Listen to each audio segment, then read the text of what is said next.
Matt Teply, sales agronomist for LG Seeds in the out west, covering the high plains.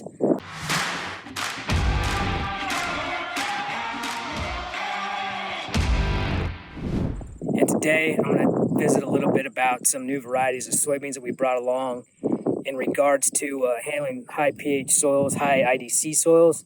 And really, you know, it's one of those deals out west. We get in this what we call white clay badger dirt, really tough, almost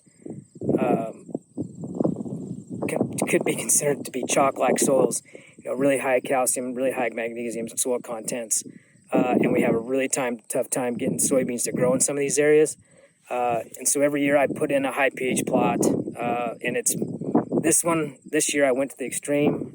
This is some pretty tough conditions, by far one of the worst plots for conditions I've seen.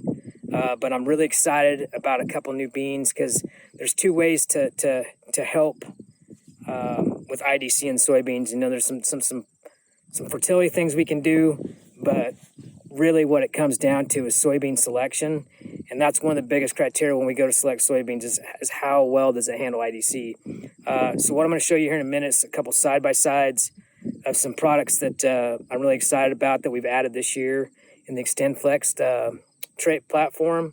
And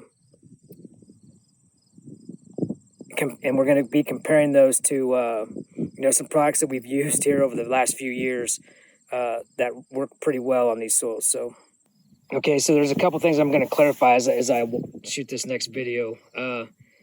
So one of the bigger problems we have, as well as high IDC soils, is controlling water hemp, pigweed, and all of those species basically. So I'm going to walk down the row here and show you the difference in one new product and an old standby that we've used that we felt like was a pretty solid product when it came to IDC. So the product on the right is the new 2491 XtendFlex soybean.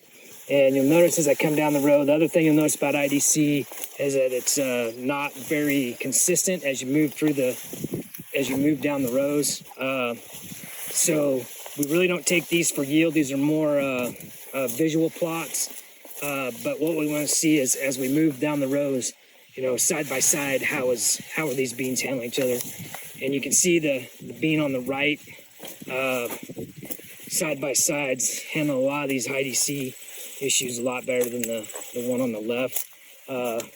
And I'm really excited about this new 2.4 because this fits our maturity for what we want to do maturity-wise out west very well.